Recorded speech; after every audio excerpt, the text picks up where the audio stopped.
আজকে কিন্তু আসিয়া একটা প্রতীকী। এই আসিয়া মতো হাজারো আসিয়া কিন্তু ধর্ষণ হচ্ছে, যার নিউজ আমরা জানি না।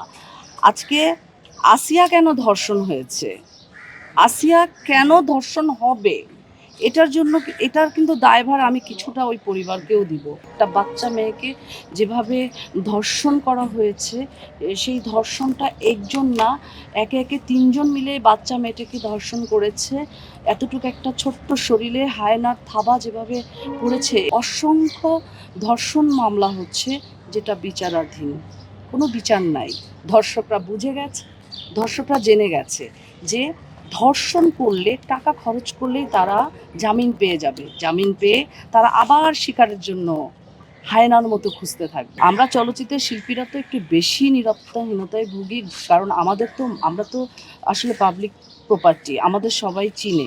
আমি প্রথমেই জার্নালিস্ট ভাইদের ধন্যবাদ জানাতে চাই, আপনাদের উপস্থিতি আমাদের সাহস অনেক গুণ বাড়িয়ে দেয়। অসংখ্য ধন্যবাদ আপনাদেরকে। আর এখানে আমরা একদিনের নোটিশে আজকের এই মানববন্ধনটা অনুষ্ঠিত হয়েছে। আমাদের কিন্তু এইটা প্ল্যানটা আমাদের সন্ধ্যার পরে হয়েছে কালকে গ্রুপে। তো একদিনের নোটিশে যারা প্রেজেন্ট আজকে হয়েছে, আমরা আসলে কৃতজ্ঞ তাদের প্রতি। এত শর্ট টাইমে যারা আসছে, আমরা আসলে আমাদের ভালো লাগছে যে এত কম সময়ের মধ্যে এতজন এসেছে। আর যারা আসে নাই, হয়তোবা তারা পার্সোনালি কোনো কাজে ব্যস্ত আছে কিংবা দেশের বাইরে আছে, তাদের ব্যাপার।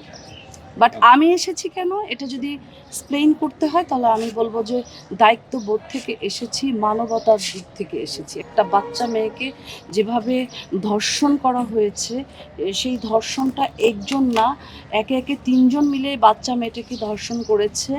এতটুকু একটা ছোট্ট শরীরে হায়নার থাবা যেভাবে পড়েছে, এটা আসলে আমি যেদিন প্রথম দেখেছি নিউজ পোর্টালে, আমি আমার কান্না থামাতে পারিনি। মানে আমার ঘরেও তো বাচ্চা আছে, আমি তখন আমার ছোট বাচ্চাটার কথা মানে আমি ফিল করেছি যে এরকম ন্যাক্কারজনক ঘটনা কেন শিশু বাচ্চাদের উপর হবে। হ্যাঁ, এগুলি কেন হচ্ছে, এটা কিন্তু দেখলে বা মানে অতীতে দেখলে দেখা যায় যে অসংখ্য ধর্ষণ মামলা হচ্ছে যেটা বিচারাধীন, কোনো বিচার নাই।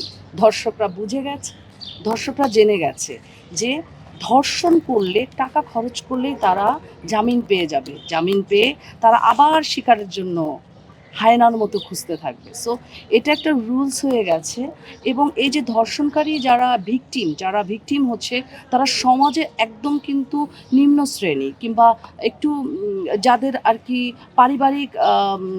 পারিবারিক বন্ধনটা ওরকম শক্ত জোরালো না, গার্জিয়ানের অভাব, অভিভাবকের অভাব, যেটা বলতে চাই যে অসহায় অবলা নারীরা, শিশুরা এটার ভিকটিম হচ্ছে। এখন যে আসলে অবস্থা, নিরাপত্তাহীনতা বোধ করেন কিনা? মানে আপনি তো আসলে শিশু না, বাট সব বয়সী মানুষ শুধু নিরাপত্তাহীনতা তৈরি হয়েছে কিনা? আমরা চলচ্চিত্রের শিল্পীরা তো একটু বেশি নিরাপত্তাহীনতায় ভুগি, কারণ আমরা তো আসলে পাবলিক প্রপার্টি, আমাদের সবাই চিনে। তারপরে আমি আমার যতটুক সম্ভব আর নিজের নিরাপত্তা আমি নিজে দেওয়ার চেষ্টা করি। তো আমাদের বাংলাদেশের যে প্রবলেমটা, আমি যেটা থিঙ্ক করি কিংবা আমার চিন্তাধারা থেকে যেটা আসে, আজকে কিন্তু আসিয়া একটা প্রতীকী। এই আসিয়া মতো হাজারো আসিয়া কিন্তু ধর্ষণ হচ্ছে, যার নিউজ আমরা জানি না। আজকে আসিয়া কেন ধর্ষণ হয়েছে, আসিয়া কেন ধর্ষণ হবে, এটার কিন্তু দায়ভার আমি কিছুটা ওই পরিবারকেও দিব, ভিকটিমের পরিবারকে দিব। কেন দিব? 14 বছরের বড় বোন যখন শ্বশুর দ্বারা অ্যাবিউজ হয়েছে সেক্সুয়াল, সেই কথাটা কিন্তু সে তার মাকে বলেছে যে ভয়ের চোটে সে কিন্তু বাসায় চলে গেছে, মায়ের কাছে বলেছে, বাবার কাছে বলেছে। কিন্তু তারা কি করেছে, সামাজিক দায়বদ্ধতার ভয়ে তারা আবার ভিকটিমকে বাসায় পাঠিয়ে দিয়েছে, উইথ ভিকটিম যাতে ভয় না পায় সেজন্য তার সিকিউরিটি স্বরূপ ওই ছোট বাচ্চা আসিয়াকে দিয়েছে। মানে উনি ও যে মেয়ের মা, উনি কি একটু কল্পনা করলো না,